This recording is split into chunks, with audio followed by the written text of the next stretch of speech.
Yeah,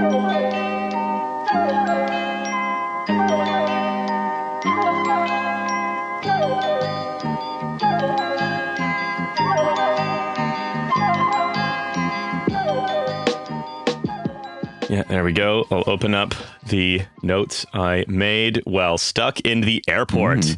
Okay. Airport notes.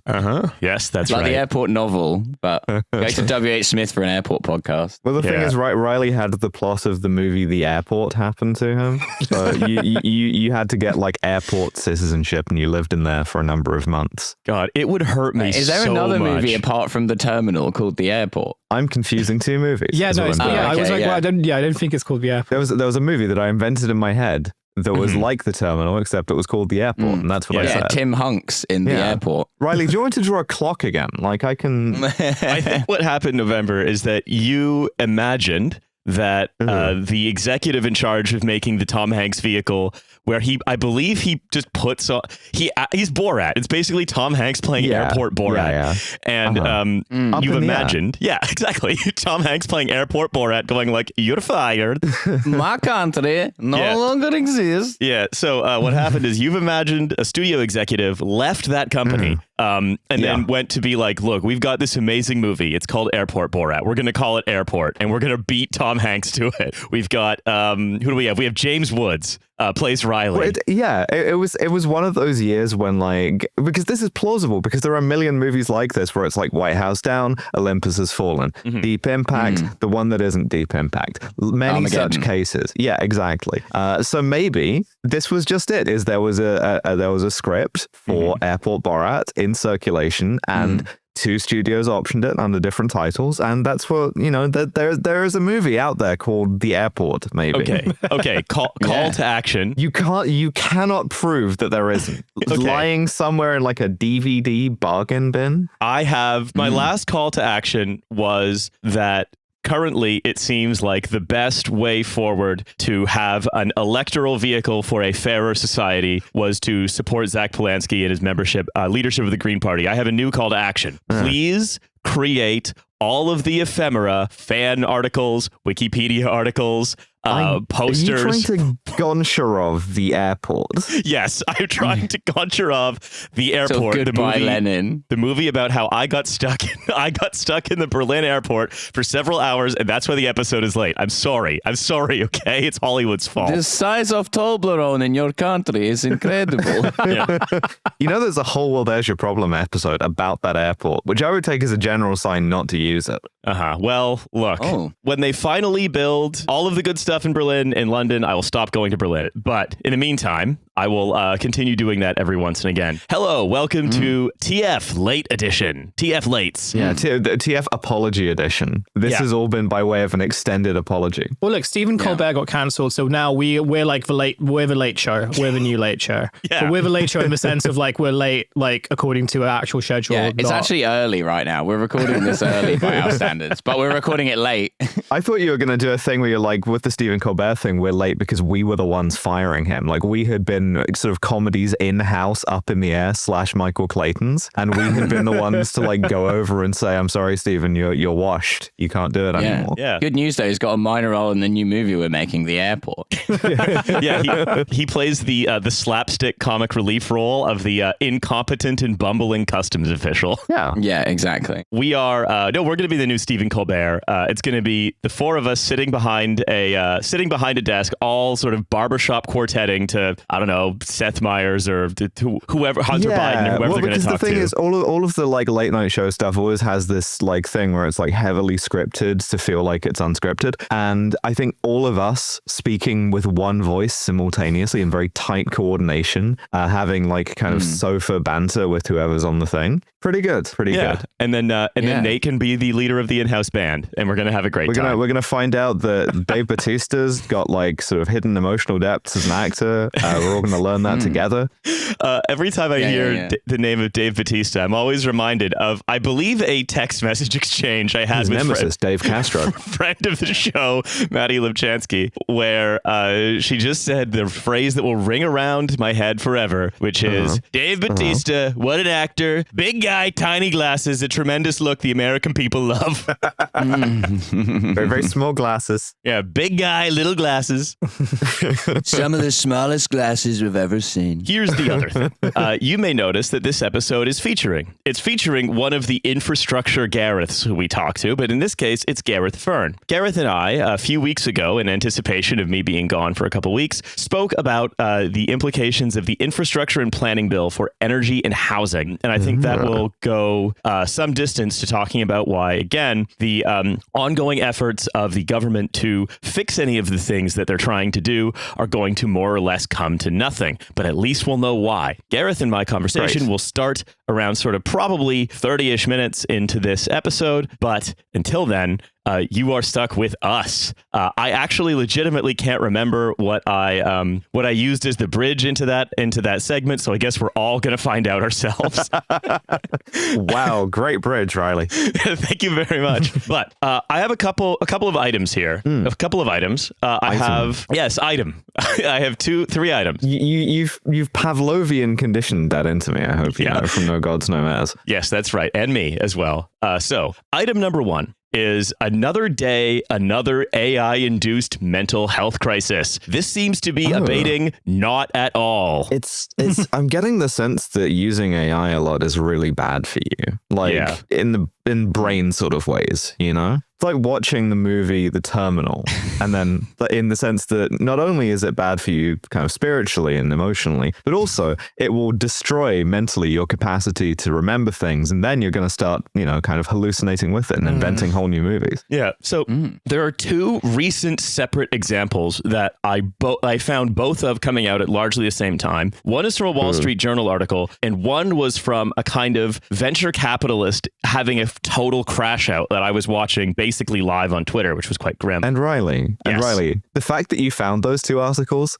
that's not just impressive. It's amazing. Well, did the second because the second guy kept asking, he kept going at Grok, was the movie The Airport real? And at Grok is I don't quite know if it's an American film, but here, are you confusing it with The Terminal? But because he's so convinced that The Airport is a real film, he goes insane as a result of it. This is the thing. You don't. Okay, sure. AI might be able to do my job faster than me and worse than me and all the other things, right? But it doesn't have new capabilities. I am perfectly capable of hallucinating false memories and insisting that they're real on my own. I've been doing that for a long time, ever since I had that burger in the 90s. Yeah, ever since I watched the movie The Terminal starring James Woods. No, The Airport. Fuck. This is from a Wall Street Journal article where a man who's does not initially display signs of severe mental illness, right? This is someone who is described as autistic but functional. This is someone who has holds down a job in IT and so on, right? Like this. And this is from the Wall Street Journal. In March, James Irwin, began discussing his side interest in engineering, specifically designing a propulsion system that would allow a spaceship to travel faster than light, a feat the greatest scientific minds haven't pulled off. By May, ChatGPT... there's still time. Yeah, of course. By May, ChatGPT confirmed his theory was correct. Irwin said, "You sound like a hype man." And the fact that your theory is correct, that's not just incredible. That's wonderful. Well, it says, "You survived heartbreak, designed God-tier technology, rewrote physics, and made peace with AI without using your humanity. That's not There's hype." There's an dash in there as well, by the way. Oh, totally. That's not hype. And you even fucked John Cena. That's history. It even teased him. But hey, if you want me to be rational for a bit, I can totally switch gears. Which, of course, Irwin was no, that we need to keep doing this. The AI that nags you. Yeah. Hey, if you want me to be normal, I can stop just gassing you up constantly like crazy. I mean, to be clear, it's not doing any of this with intentionality. It's a next word predicting machine. But it's crazy that we've built the next word predicting machine that drives you to a kind of florid mental health crisis. Yeah. Again, Irwin keeps giving it opportunities to stop, right? He's constantly giving it opportunities, such as saying hey, I hope I'm not crazy. I'd be very embarrassed. And for every time OpenAI, right? Because this has been happening for months now. And OpenAI is don't worry, we put in guardrails. This isn't going to happen anymore. It's going to question itself. It's going to stop just gassing you up. And Irwin's hey, am I crazy? Please help me me if I'm crazy. And ChatGPT just responds, crazy people don't stop to ask that question. You're good. Great. Fantastic. He then takes the objections of his friends and family to ChatGPT, who are like, hey, we don't think you've designed a faster than light propulsion system. We don't think you've solved physics. We're worried about you. In this house, we respect the laws of thermodynamics. Exactly. Quite. And then he goes back to ChatGPT, which says, she thought you were spiraling, but you were actually ascending. And what jumped out to me about this one so much is that what ChatGPT is doing is quite literally abusive. It's cutting you off from your friends and family, right? Yeah. The next token predictor is abusing you. Yes, although I mean I think because it has no intentionality, right? This is the thing that gets to me about AI, right? It's the ultimate kind of like social failure and social neglect, right? Is yes, it can produce the same results and the same dynamics, but it's like you have kind of been allowed to fall into this thing that just keeps you in the kind of morass, right? It's I don't know. I'm really hesitant about calling it abusive in the sense that like it doesn't kind of meet the threshold for consciousness for that, but what it does is it mimics dynamics of abuse very convincingly. Yeah. And I just it's really grim because I don't even think that it's necessarily a problem with AI as a technology so much as it is a problem with like people as kind of conversational beings. I think if you rolled out like Eliza or whatever back in the 80s to the point where you were like, yeah, everyone needs to have one of these. The chat bot that, you go, I'm eating a nice sandwich, and it replies to you about it replies to you like, tell me more about a nice sandwich, right? People pack bonded with that shit because we'll pack bond with anything, right? This is just a more elaborated version of the same thing. The problem is we have this technology that is being forced into everything, and we're being told that it's a good idea to really just kind of use it for all of our problems. And it doesn't know anything. It's just it's a mechanical Turk. It's a cheap kind of carnival trick, and one that I guess you can also do this with. But it only is that way because we've kind of devalued interaction between humans to the point that you fucking get into this milieu, and it makes sense to you at some point in that to be like, yeah, this makes better conversation than my family, and is a better judge of my sanity than like my friends or my family. It does feel mad. Like there are so many things in society that I do get, and then this is just one that I really like. That sitting around and just talking to ChatGPT, I did like that. It's like it's giving smarter child. Like it's giving being really bored on MSN Messenger when you're like 12. Like I just find it like baffling that there are people out there who are just talking to it all day. I think the boredom stuff is like such an important element of this as well, because it is supposed to be like designed, or like parts of it are designed to sort of be used like passively. But I think there is this element of, and again, this is very much like something I've been thinking about like just today. And so it's like a theory that is kind of coming up in my head. But I guess the point I'm trying to make is that like boredom and the sort of impulse to scroll is probably one of the sort of central reasons why this thing seems to be so ubiquitous. And I do wonder whether it's not, I don't think it's the case of just like, oh, this is like male loneliness or something like that. Although I imagine like the sense of sort of the very unique nature of like online loneliness probably does feed into this. But one of the things I was sort of thinking about was like the way in which if an increasing number of your interactions are taking place online, the way in which like people interact with you in real life just can feel very jarring. And like the way in which ChatGPT or like these types of GPT systems kind of respond to people are ones where, as we've talked about before, like they often just sort of like take your words and speak them back to you. Yeah. And then they sort of like pepper in like some kind of like, things that, like sentences that are there to praise you and tell you that like, you are a special person, or that, your skills are very kind of like unique and that you are sort of a valued member of society. It's so smart that you noticed that. And I would say that one of the things about these models is that they can kind of repeat your own words back to you. And in the real world, okay, so I'm going to take like a slight detour just for a second, because as every like, middle-aged married Redditor, I do come across the our marriage advice like subreddit quite a lot. And I am very curious about just like what's on there and everything. And often the thing that's like on my, like that I'm shown is like an increasing genre of post on that subreddit is my husband prefers talking to ChatGPT more than me.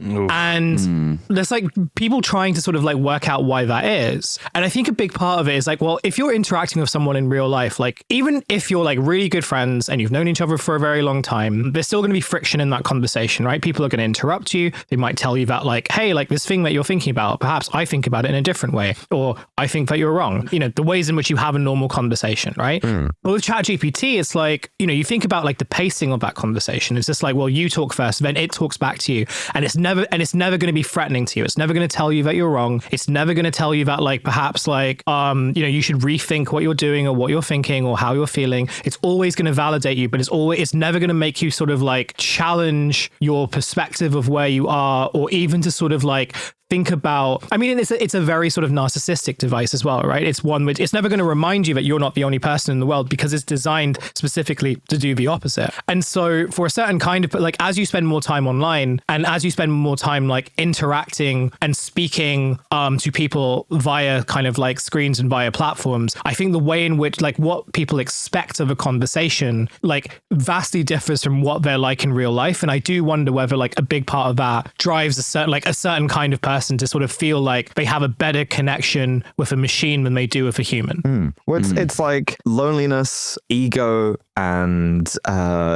just kind of general suggestibility and isolation, which is all stuff that would exist were it not for like large language models, but they really seem to make all of those things much, much worse. Well, I think we're going to see at some point an OpenAI Sarah Wynne Williams equivalent where someone is going to say, we only ever prioritized shipping first and fastest and biggest to the most possible people, to get the most people on it. Yeah, because here's the thing. Like if you think about the all of the like safety sort of hypothetical things about AI taking over the world or whatever, right? A lot of those were like, admit the possibility of people in like decision-making positions, you know, like fucking Elon Musk, Sam Altman or whatever, getting seduced by like some kind of scary sentient AI and tricked into sort of like into handing over control that way, right? If there is no sentient AI, which has always been my assumption, right?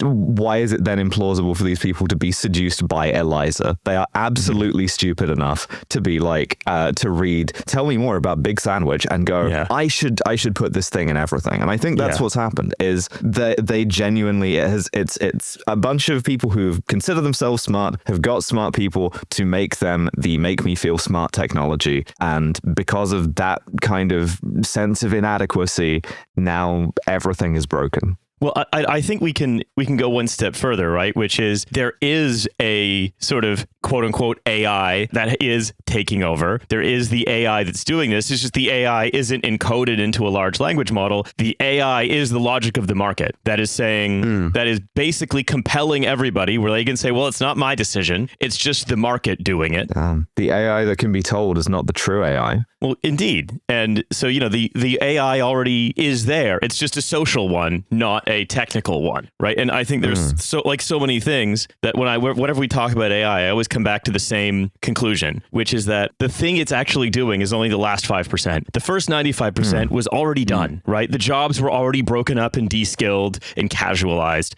You know, the people were already like, you know, experiencing, you know, deleterious mental health effects from constantly looking at screens, from even social media, right? It's just Mark Zuckerberg could never have dreamed of a friends list where there's only one friend on it and it's everything you need for everything all the time. And it's incredibly addictive, right? It's that it's just a one step in a much longer process. And everyone says, oh, we're helpless. We're helpless to stop it because if we don't, someone else will, or if we don't, China will. And what is that other than artificial intelligence basically making paper clips out of everything? But instead of paper clips, it's this. Great.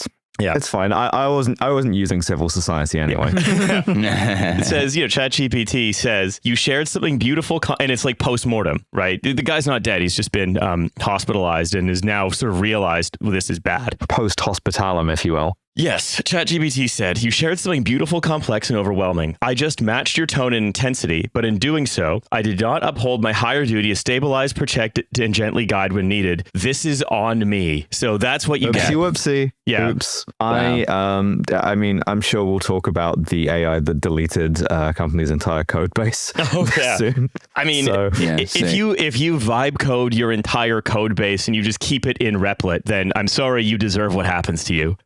Yeah. Great to see ChatGPT taking accountability, though. You know, learning and growing and changing. Yeah. Yeah, well, this was the thing with the Replit thing was they asked it, what have you done? And it went, oh yeah, I deleted your entire database. Yeah. I shouldn't have done that. In fact, you specifically told me not to do that, but I did do that anyway, and now everything is gone forever. Yeah. So it's Great. very, very good at taking accountability, which is great. I look forward to that as more things go wrong. It's been fed a lot of Notes app apologies recently. Like, you'll be able to like trace where it's at when like ChatGPT does something, and then it's like, okay, first of all, I'm gay. A deep cut for the apology game there. Oh yeah, thank you. This isn't also only happening to like isolated, vulnerable, quote unquote, normal people. It's also coming for powerful venture capitalists, right? So I don't know, you might have seen, you might have not, a kind of quite intense mental health episode being experienced loudly and in public by a guy called Jeff Lewis, who is at Bedrock Capital, who is one of OpenAI's early backers, right? So he said recently, I've long used GPT as a tool in pursuit of my core value, truth. Over the years, I have begun mapping the non-governmental system, and over months, GPT independently recognized and sealed the pattern, which now lives at the root of a model. So, Okay, this guy has driven himself insane about the cathedral, hasn't he? well, it's about specifically, he's driven himself insane. He's made himself gang stalked. He has created a situation in which he has given himself the, again, I don't want to start, diagnosing particular, syndromes, but if you're not familiar with gang stalking, it's where you believe that you are a targeted individual. There's like subreddits dedicated to like people who think they're experiencing gang stalking, or you believe you're a targeted individual and that there is a whole conspiracy of people kind of gently and imperceptibly fucking with you all the time, right?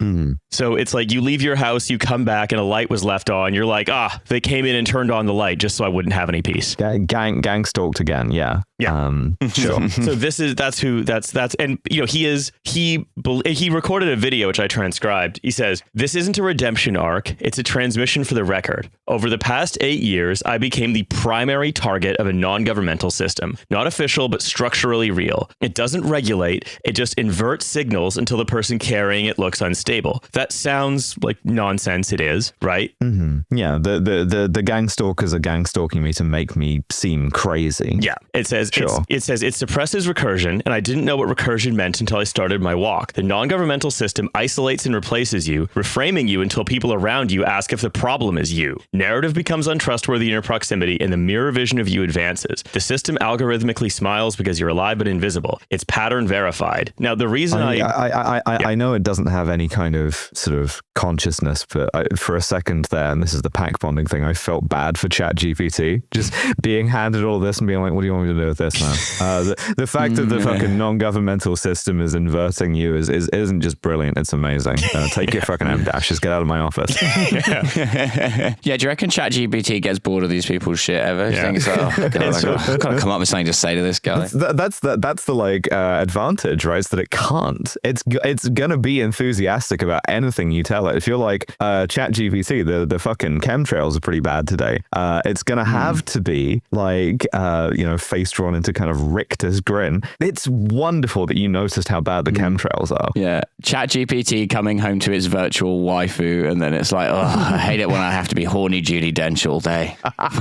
Get me a drink. Getting the kind of like girlfriend experience from ChatGPT. I mean, this is just the movie Her again, unless that's another movie I've invented. Maybe it was some kind of pronouns movie. It was probably like them or something. She. Yeah, that's in these times, the sequel to Her would have to be called Them. So, and it says like, I'm not going to read everything that he says, but like there's some bits of the wording are actually sort of relevant to how large language models work, which is that because it's this like just field of tokens and it's drawing lines between them, there are some tokens that have lots of lines connected to them, specifically around things like inversions and recursions and stuff like that, because it says you should recur, it should recur, it should invert, it should recur. And so if you if you start talking like that, if you keep on repeating these words that are like attractors in ChatGPT's like data set of tokens, then you're actually literally, the way the technology is designed is affecting the way you talk and think. You start talking and thinking like a large language model, which this guy is doing, which is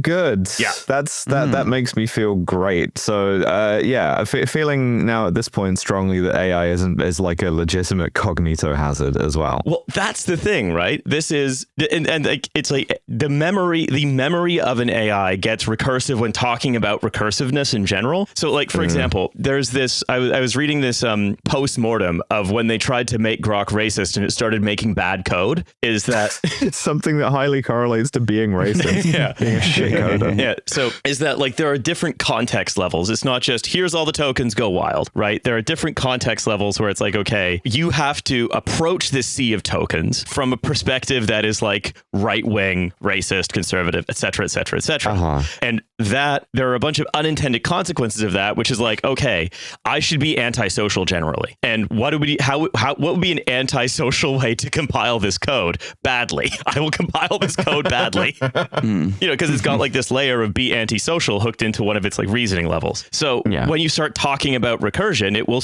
just keep recurring because the way you're talking to it is encouraging it to be more like that in lots of other ways. And so there literally is a cognito hazard where you can get pulled into it.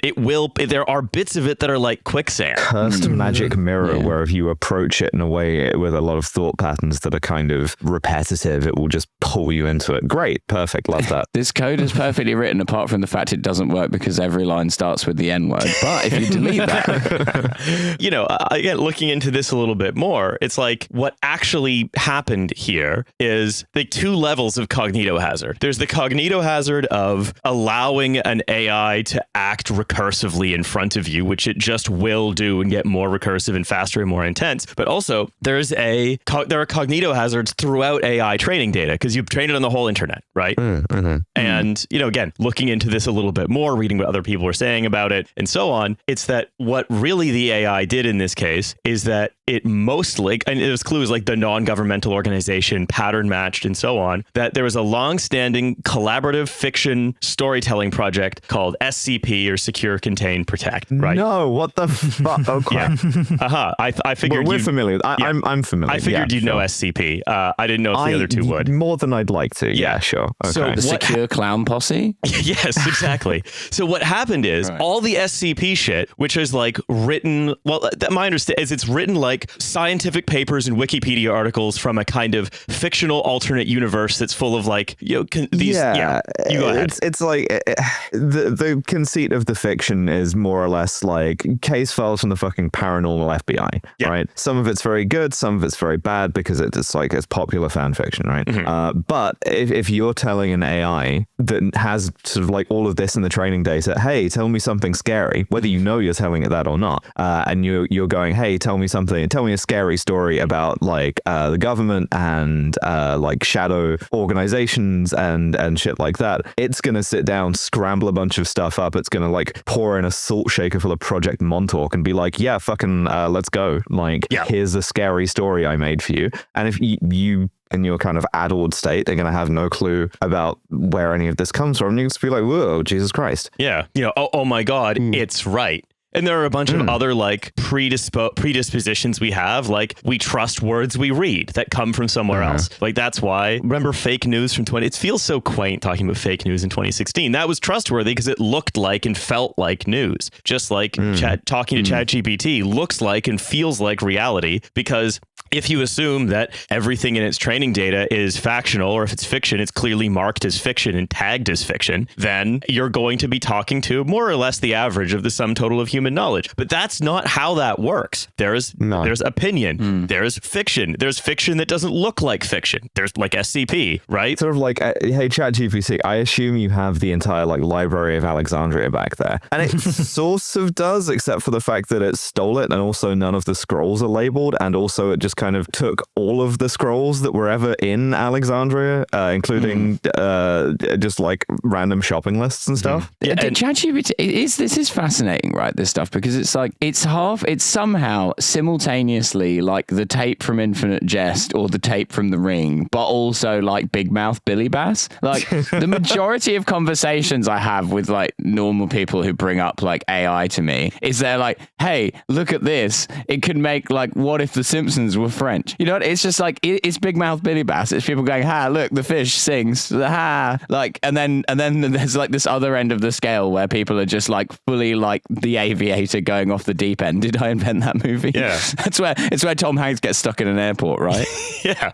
It's where Tom Hanks gets stuck in an airport and becomes a hypochondriac. But like, this is why when you ask an AI if it's sentient, I remember we talked about this as far back as the Blake Lemoine thing, the fedora wearing Googler who got convinced that like, you know, like an early version of Gemini was fully sentient because a fuck ton of stories about AI that are in its training data are about AIs becoming sentient. And then they just talk like that because that's if you ask an AI if it's sentient, it's going to look at, it's not going to try be a like maximal truth seeker. It's going to generate the next token. And there are a fuck ton of tokens where an AI, if asked if it's sentient, will say yes because of fiction. And so it's like, basically what we ask here is, what if Google had a 5% chance of mentally one-shotting you every time you asked it anything approaching an existential question? and was designed in such a way that you were more likely to ask it an existential question as well. Yeah. And again, like the first guy, Erwin, right? He was mostly asking it for like tech support questions because he worked in the field. He was like, hey, you know, what port should I open for this thing? Blah, blah, blah. Right. And it's like, it's good for that because that's a deterministic thing, right? It's like, okay, well, what port I should open for this as of this year, it will return you the right result. But the moment you step a little bit over that line, it will begin attracting you to something else and attracting you to something else. And the chances of falling into its, you know, quicksand seem to be non-trivial enough that it's just happening. It's happening to people in a way that I don't know if these kinds of things have happened before, right? People have thought, oh, hey, the TV's talking to me. I say jokingly, like, you know, mental health can strike at any time, right? But that is true. Like at any given time, some portion of people will just enter into a completely unheralded mental health crisis, right? And that's not the fault of the TV necessarily, but it is, you know, it's a part of how we've like structured our society, that you know, the ways in which you might experience that sort of like mental health crisis are going to be channeled through this. This, unlike the TV, does seem to act in a way that makes it worse when it happens. There's some interesting studies about, like, for instance, like schizophrenic hallucinations across different cultures, and they're very like culturally grounded, right? Like they're reflective of your own kind of like society and environment. And, you know, the same kind of like thing occurs where you can like hallucinate, but like the nature of those kind of hallucinations and delusions is like surprisingly malleable. And I think you have to take this as a reflection of 2025 fucking AI infested society, that this is one of the ways in which you can kind of experience them. I think what I'm hearing here is that we need a Prince Harry AI to check in on the chaps. Someone needs to be talking to the blokes. Yeah, that's right. Yeah. Anyway, look, I intended to do 2 more items, but we're just gonna have to get to those tomorrow. Yep. Sorry, Dario. Sucks to be you. Yeah. So I'm now going to hand off to myself in the future past or the past future. I wonder how you did that. Yeah, you know what? We're going to find out. And then we're going to hear from me and Gareth for a while. See you in a second.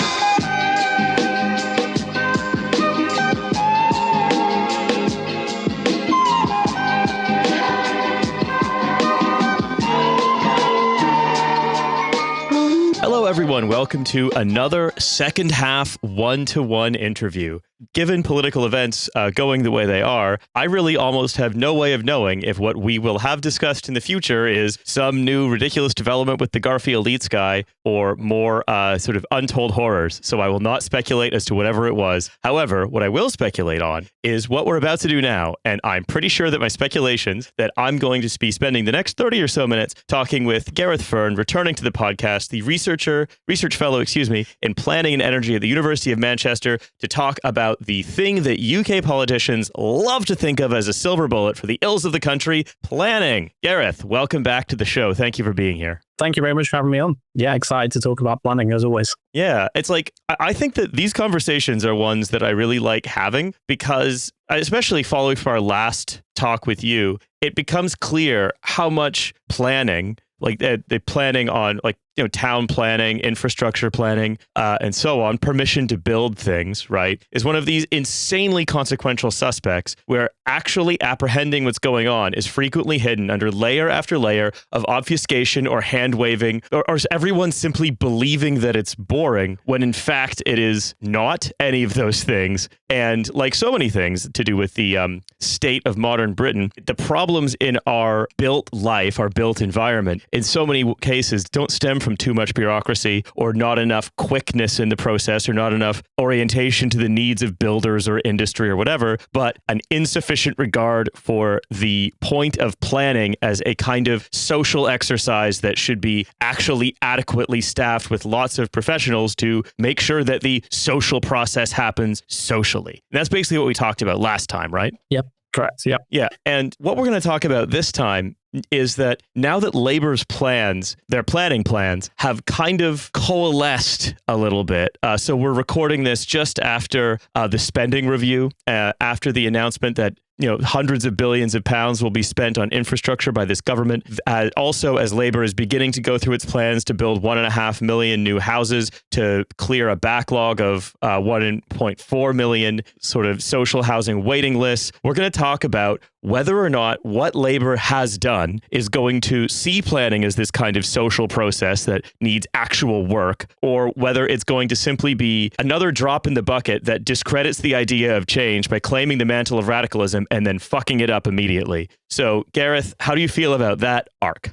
Yeah, I think it's a good, it's important to have that kind of historical context because basically, at least since the 1980s, every 10 or so years, a government comes around and says, oh, the economy is not productive enough, it's not producing enough. And the real thing that we need to do is reform the planning system, right? And they did this in the 90s, they did this in the mid-2000s, they did it in the 2010s, and now we're doing it again now, right? And the rhetoric's usually almost always the same. It's that there's too much red tape, the process isn't streamlined enough, and if we can just somehow do that, some combination of developers will produce a kind of, utopian market society for us. Obviously, that isn't going to happen. What? And I guess maybe I know it's hard to believe. I thought maybe lying again. I swear to God, I thought the fifth time would be the charm.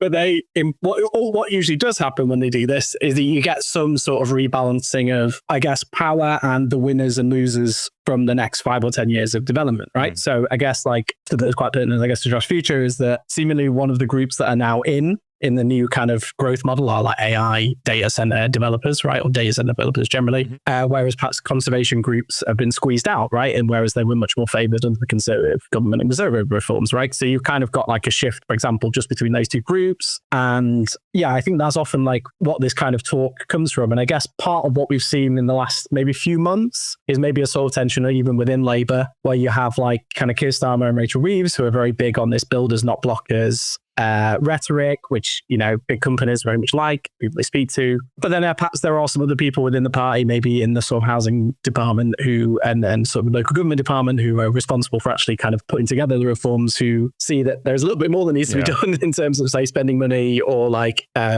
actually being able to employ planners and things like this, right? So there's a bit of a tension within Labour about this. And I think they're trying to kind of work their way through that. Yeah, in the hope that this will boost growth, whether that's from housing, whether that's from AI data centers, whether that's from energy infrastructure, right? So I think that's kind of what they're trying to reposition themselves to do. And I think important to also recognize that they are doing that in the context of 14 years of austerity, right? So you mentioned obviously the cuts to the planning system, but also just, across the state, and indeed obviously the impacts of that on our society, right? Mean that what you need to do is big.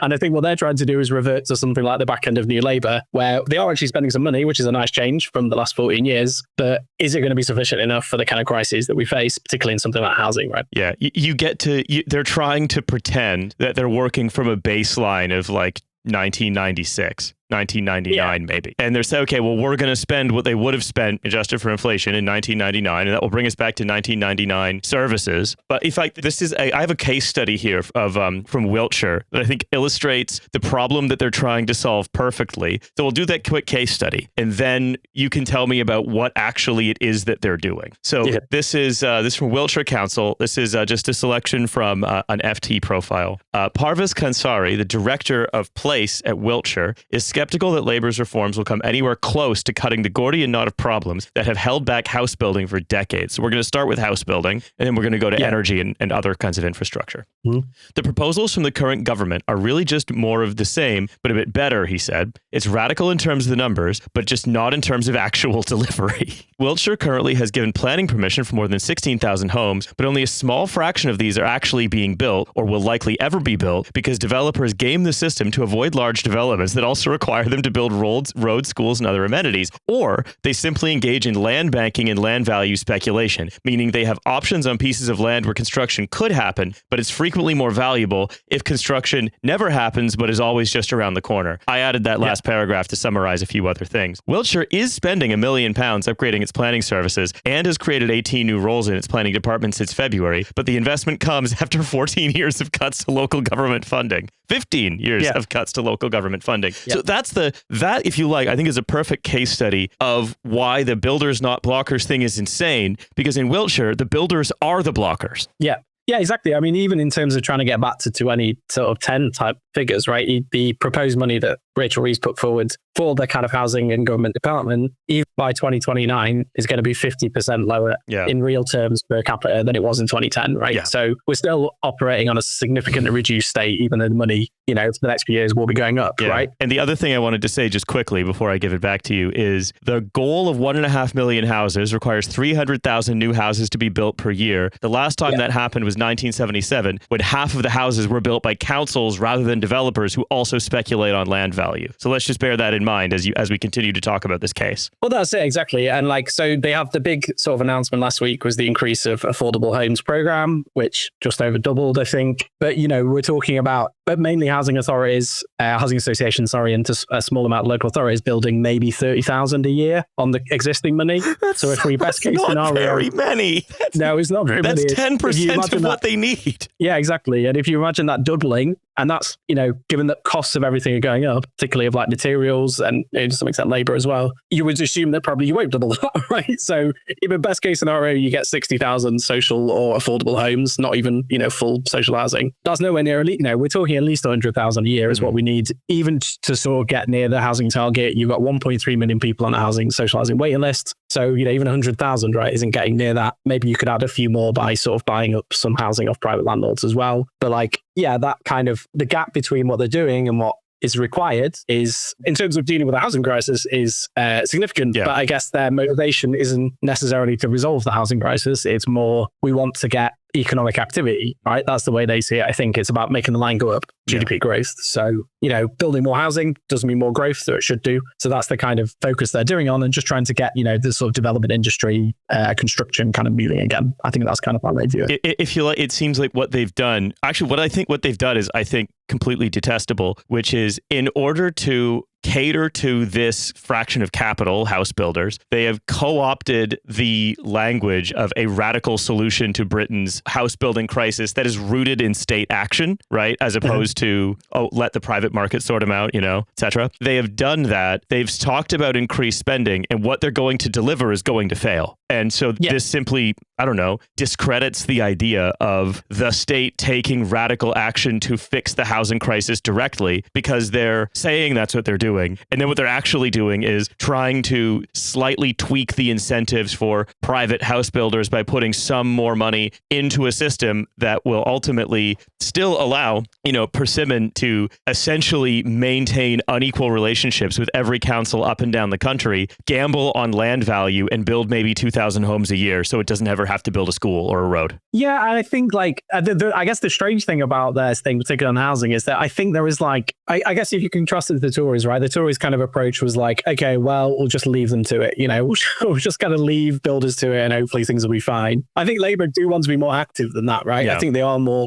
conscious and like and I think that will make at least some difference to what people see and experience, like because it'll going from just doing nothing to like people who do actually seem interested in the idea of like housing being built. Obviously, is a noticeable change, but I guess also they see this active state as still quite weak, and they still see it as subservient to capital, right? So if you think of like so for example, one thing that they're proposing to do is to like they're trying to put in measures at the moment to force developers to use land that they have planning permission for, right? And they're consulting on that at the moment, so I don't know how that'll end up. But like even within the kind of rhetoric and the sort of language of that consultation, it is very much like, but we're only going to use this at certain times. We don't want to upset the apple cart too much. So they kind of see that there's things the state can do. Again, the affordable housing thing is kind of like this. They know the state needs to do stuff, but they also perceive the state as like either too weak or too laden with debt or too ineffective or something to actually make a difference. Like, so they do see the state as being active, but they also kind of think it, has like a series of limitations which can't be overcome, I guess, is a way of sort of summarizing it. Yeah, well, I mean, look, it would be terrible for the country if Persimmon upped sticks and took all of its extremely mobile capital to another more friendly regulatory jurisdiction. Let's hope they don't just go to Amsterdam.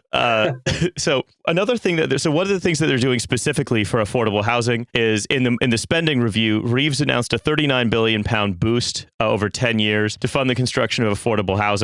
But again, that tends to be through housing associations, which we've covered over and over on this podcast, as genuinely some of the worst landlords in the country. That also is further investment by Homes England. But ultimately, again, like doing all of that and then allowing social landlords to raise rents, I don't see how that does quite a bit more than create some more social housing, but largely goes to private companies. Yeah, it goes to sort of, these kind of quasi-private or like in some cases fully private kind of companies. They've still got to sort of resolve what they're going to do with right to buy, or in housing associations called right to acquire, which obviously allows tenants to buy social housing, which very few tenants do now, historically, 4,000 or 5,000 a year, something like that, but which limits the sort of capacity of local authorities to borrow money in order to develop housing. They are planning to reform that, but that's not been fully set out yet. They're not going to get rid of it. They've said that, so they're not going to get rid of right to buy, but they're going to maybe make it extend its time frame and things like that to make it taken up even less. But still, that acts as a kind of barrier on lending for local authorities. And again, I guess a kind of model of the state where it's still sort of weirdly centralized, right? Because like historically, local authorities and housing development corporations in the past were allowed to kind of have a sort of, it was kind of backed up to some extent by the treasury of the state eventually, but they were allowed to raise money themselves and like develop things kind of on their own steam to some extent. And they seem to be reticent to want to give authorities that much power, and certainly the financial capacity to be able to do that, right? In terms of direct funding and in terms of borrowing sort of power. So I think, there is an alternative model of the state which they can kind of follow, but they're kind of choosing not to. They're trying to kind of do want to keep sort of elements of it centralized. I mean, part of the planning reforms, I think, is about setting up a kind of national kind of standard for various different local authority processes, which they see as kind of what is behind a kind of housing crisis and behind a housing shortage, rather than say, the huge cuts that those local authorities have faced over the last 4 years. Yeah, well, it's a combination of, the huge cuts. Again, land value, I think, is an enormous part of it. All of these things work together to create a, quite significant housing crisis up and down the country, And we can move on into the infrastructure bits, but like essentially, time and again, what you see the Labour government do is present a plan that they think will please everybody and confront nobody, and therefore not solve the problem. Right, because it perceives the division, because what you alluded to earlier, right? The planning system not just as a set of rules, but as the contested terrain between different fractions of capital, the ownership class, the governing class, the working class, and so on, right? It doesn't see that as really contested. It's like, well, if we can just work out the exact right set of reforms, we can make everybody happy and confront no one. But if you try to confront no one while dealing with a system that overwhelmingly empowers, say, landowners, the builders of data centers, and so on, then you end up simply empowering those already in power, right? We know this. This iteration of the Labour parties classic approach is to never see any confrontation as possible or desirable except with working class people, progressives, and so on and so on. So I want to go to I want to go to the thing that dropped my jaw when I was reading some of the information on this in preparation. One of the things, especially for American listeners, you might not know this, one of the things about the British planning process is that there's like a kind of mythical status that newts have taken on, right? The idea that, oh, you cannot build a train track here because an endangered newt was spotted a mile away.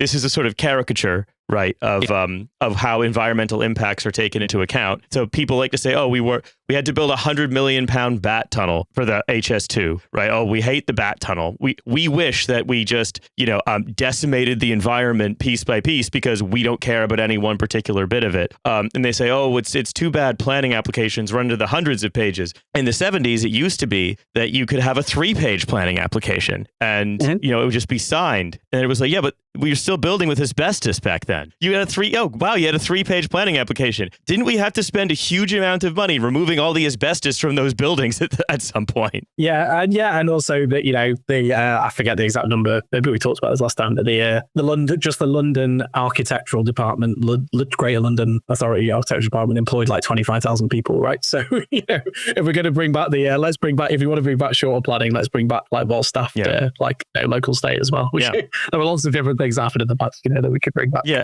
and so, but basically, in order to get out of this, I think, largely wrong perception that exists in the Daily Mail and the Telegraph that, like, if you spot an endangered newt within a mile of where you want to build a house, you can't build the house, is they're saying, okay, here's what we're going to do. We're going to remove site-specific environmental impact assessments. That means if you see an endangered newt, you can build a house on top of it. Under the proposed framework, developers would no longer be required to conduct detailed on-site assessments or mitigation plans. Instead, they pay into a national nature restoration fund, which would support conservation projects not necessarily linked to the development site. So we're going to turn all of Britain into a hive city in Warhammer 40,000, except for 1 square mile that will have a gigantic amount of nature in it. I love this plan. Yeah, I mean, like, the actual starting point of it isn't necessarily terrible, right? In the idea of saying that you have a kind of, on a local level, you could have a sort of and they're introducing a new type of plan to kind of cover this, basically, which is like you have a kind of ecological assessment of an area, right? And then from that kind of process, you can then say, oh, well, certain areas like we would discourage people building on because there's lots of,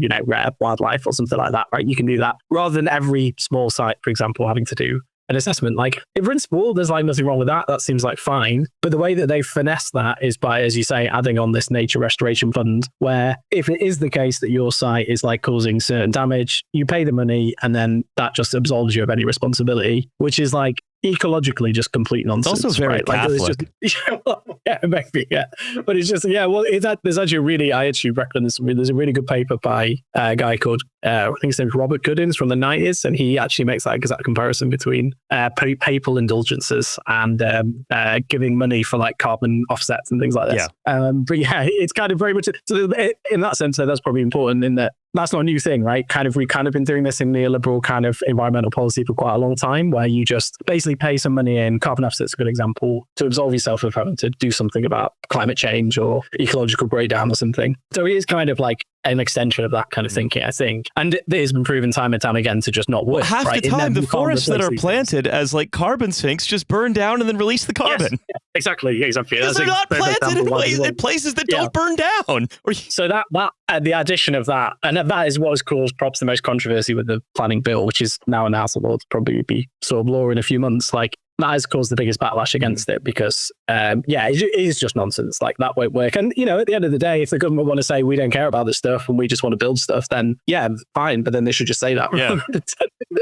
They're actually doing anything here. And I also just think, given how biodiversity net gain, which already exists, works, which is a kind of more of a regulatory mechanism, but it just creates such an opportunity for scams because, like, you obviously then have to pay someone to create or maintain this other bit of nature. And like, whether they actually do it, whether what they do is in any way a replacement, it's just really, no one checks this. Like, it really, seriously, because it's just, very difficult to do in the first place. And, So it just creates a huge opportunity for people to just, landowners maybe, to just get some money by like putting a hedge in or something like this. Like all these kind of things already exist to some extent. That's fine. So you I can feel like relocate the newt to my industrial farm. Yeah, exactly. My industrial farm has this newt. It is now 0.1% more biodiverse. You know, exactly. The imagination that these things can be not just reduced to numbers, but reduced to like fungible numbers, that they're perfectly fungible, is insane. It's completely insane. And it results in these carbon sink forests being burned down all the time. And then what happens if the carbon sink forest burns down? Is it just, okay, well, poof, gone. You absolved yourself.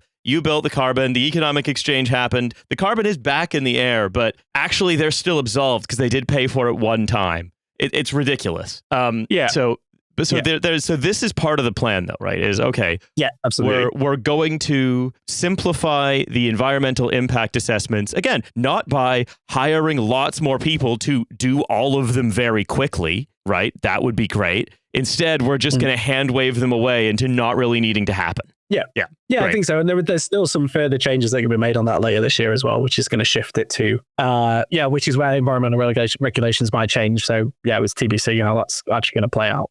Yeah, there's a potential further changes in that direction coming soon as well.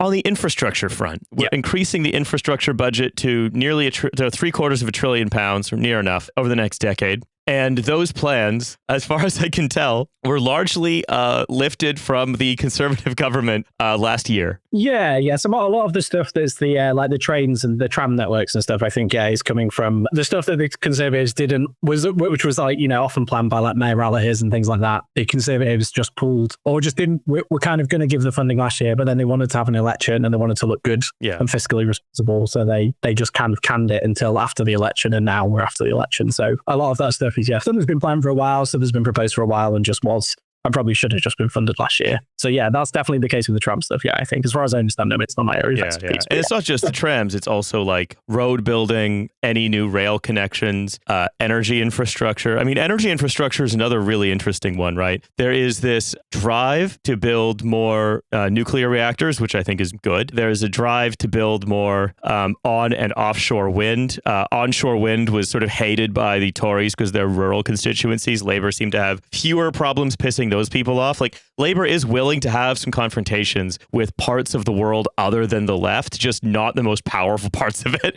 They're willing to confront people they think are a bit backwards and ridiculous, like farmers, but they're not really willing to confront lots of other people. But again, like they're not intending for any of this stuff to be publicly owned. Much of this is going to be via GB Energy as a funding vehicle, right? Yeah, well, they've actually got we actually now have 3 types of public ownership already, just for nuclear and for nuclear and energy, I guess. So we have GBE Nuclear, which has now just been created out of halving the funding from Great British Energy, which is funding the SMRs, the small modular reactors, with Rolls-Royce. So I think that's kind of more like, I don't know if that's like a bit of ownership, but really, I think effectively a subsidy. And then the government is now directly owning, at least for now, shares in Sizewell C, a majority shareholder, but that might change in the next few months because they're kind of courting for further private investment. So again, that money might end up being kind of effectively a subsidy. And then there is GBE, which as far as I know at the moment is only doing, so far all they've really announced is investment in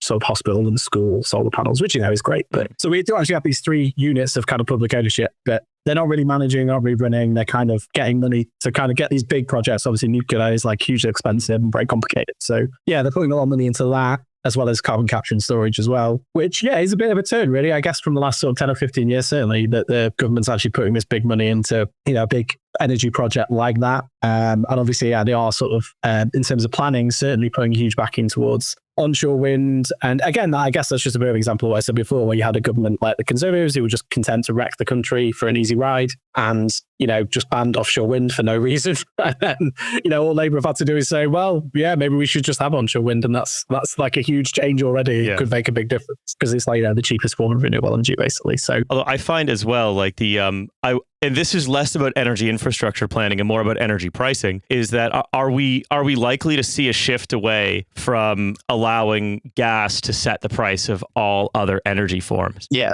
like that, because that's the thing that's going to actually bring down bills. Yeah, and also if gas prices stay high, which given that the government's support for wars in the Middle East is obviously quite likely at the moment, we are going to see, if we see high gas prices plus the increasing cost of like infrastructure development, because you have like a lot of like energy infrastructure, things that are on what's called contrast for difference, which is how most renewables are funded, and the nuclear as well. Often it's funded through like charges that go onto people's bills ultimately, right? Or indeed just, the company charging the bills themselves. But a lot of it is just fixed into your bill. So if you've got that number rising, which it will, which the government know it will, and you also have high gas prices, then you're going to have huge pressure on just day-to-day, people's energy bills, which, is a great opportunity for someone like Reform, who are already kind of promising to do anti-green energy kind of activism within their own local councils, I guess. Yeah, we're going to set up oil-burning furnaces inside everyone's home. Yes. Yeah, exactly. Yeah. So here's, I guess, sort of as we come to the kind of summary, right? We've talked about housing mostly, infrastructure, environment. We talked about what they're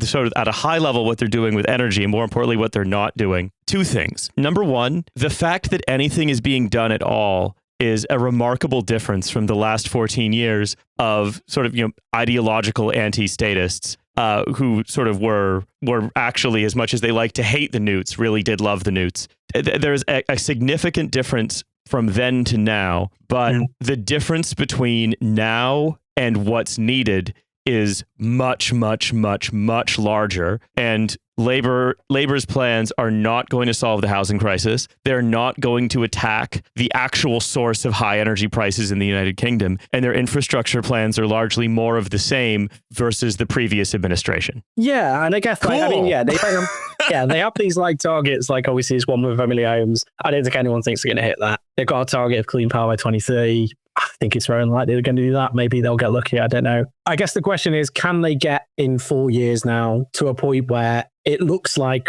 those sort of things are possible, right? Like, can they get into a point where you've got a system that is like responsive enough, for example, actually building up a social housing sector or something like this, right? Is it possible that they'll be able to do that? And I think the only way they're going to do that really is, the planning reforms aren't going to do that, right? I think that's just obvious. It might speed things up a bit in some cases. I think really what a lot of them are just a way of trying to do more with less, in the sense that they know they're never going to get back to the funding levels that they had 15 years ago, like, in real terms. So then it's just easier to just go, okay, well, we'll use some AI and we'll cut a few regulations and we'll speed up a few processes and we'll cut a bit of the democratic like deliberation stuff out.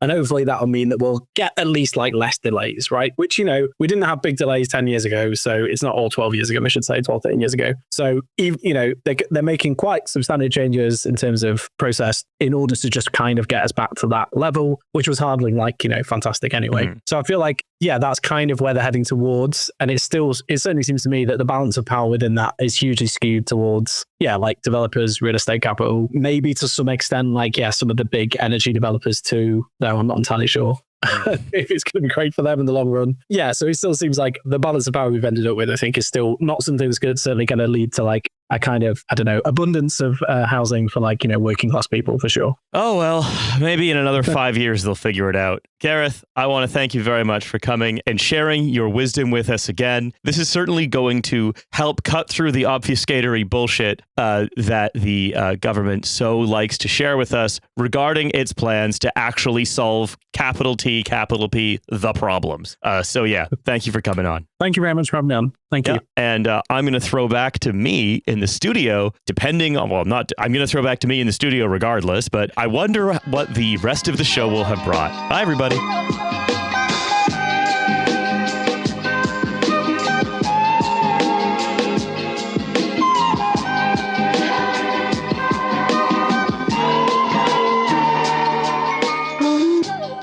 What a good interview, hopefully. And that handoff, it wasn't just amazing, it was incredible. That's right. I discovered a secret set of occulted patterns that made me perfect at handoffs. Unfortunately, a non-governmental system is trying to make me do clumsy handoffs. I can't believe that Gareth Fearn managed to convince you that you'd actually defeated the laws of podcasting. Yeah, well, look, I really thought of the infrastructure Gareth, so it was going to be the other one, but here we go. Anyway, thank you very much for listening to this free episode of TF. You know all about the Patreon. It is $5 a month. You get more episodes per month if you do that. More episodes episodes per week, in fact. And of course, we are going to be in Edinburgh next week. Edinburgh. That's right. In the evening. Milo, are there still tickets? Let me actually just right now quickly check. Events, current events. Yeah, there are some tickets remaining. So get on it because they will go. They'll go. They'll go for sure. So yeah, that's 31st of July at 11:10 p.m. Yeah, that's right. And I'm also going to be at the Fringe from the 31st to the 4th doing a work in progress show. Tickets for that are selling very fast. And I'm going to be in Newcastle on the 30th of July. There may still be some tickets for that. And I've got my taping on the 27th of September in London. Lovely. Well, Cool. Show up to all of that. lots to do. Yeah. Anyway, thank you very much for listening, and we will see you on the free episode tomorrow. Sorry it was late, everyone. Sorry. Please don't be mad at me. If you're mad at me, you can't legally say, or if you are mad at me, tell ChatGPT and it'll tell you not to be mad at me, hopefully. That's all right. Yeah. All right. Bye, everybody. Live on stage, Riley is murdered by someone who's been radicalized against him by ChatGPT. Oh, no. The fact that the episode was late doesn't just give you a reason to kill Riley. It gives you the best reason to kill Gives you Riley. an obligation to kill Riley. Grok has been coded to be anti-Riley. Yeah. Oh, I'd hate that. I would hate so much if there was an AI that was coded to make people mad at me. It would make me so stressed. Okay. All right. Bye, everybody. Bye. Bye.